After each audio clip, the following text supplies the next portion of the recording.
When fear becomes policy, a pattern we've all seen before. Let's not pretend that this is new.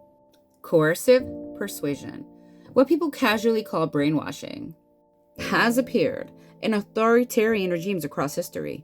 Not because people are stupid, but the human brain is very predictable under stress. Adolf Hitler and Nazi Germany. The propaganda machine under Joseph Goebbels, if I even said his name right. Yeah, he mastered repetition. Simple slogans, constant messaging, a shared enemy. Fear keeps the amygdala activated. Chronic threat suppresses the prefrontal cortex, the part responsible for complex reasoning. When people are scared long enough, they stop asking, is this true, and start asking, am I safe? And once that switch flips, cruelty can be reframed as protection. Joseph Stalin and the Soviets purges. Isolation, surveillance, reward, loyalty, punish, doubt. When dissent equals danger, cognitive flexibility collapses. People learn to override their own perceptions. This is what psychologists call perspecticide, the inability to trust what you know. Pretty much reality becomes whatever authority repeats often enough. Mao Zedong and the Cultural Revolution. Public shaming. Ideological purity test. Youth mobilized to police thought. Repetition of doctrine reduces mental elasticity over time. Studies on stress shows that chronic fear reduces brain-derived neurotraffic factor, which supports learning and adaptability. So when flexibility drops, rigid ideology thrives. Nuance becomes weakness. Questioning becomes betrayal. Human complexity becomes inconvenient.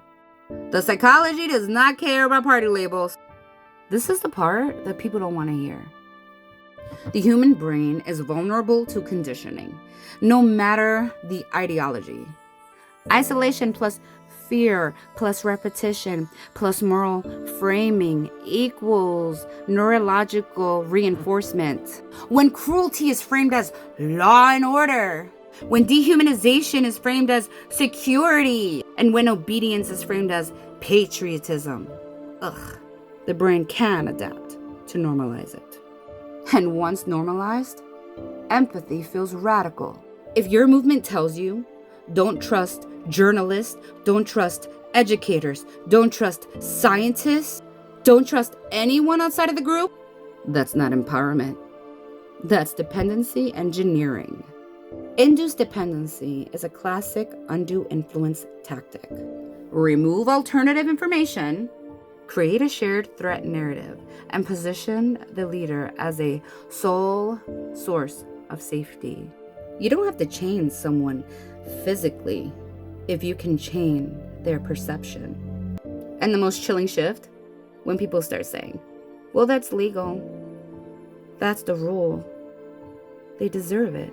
Legality has never guaranteed morality. Segregation was legal. Book burnings were legal.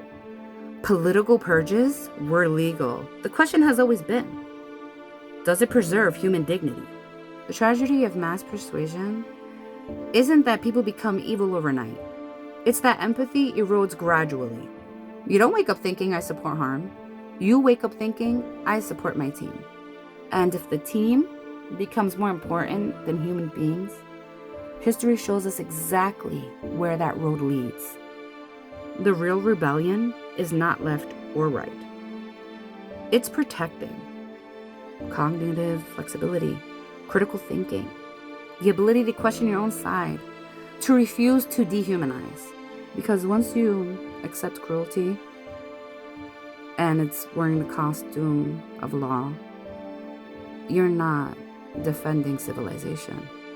You're rehearsing its collapse.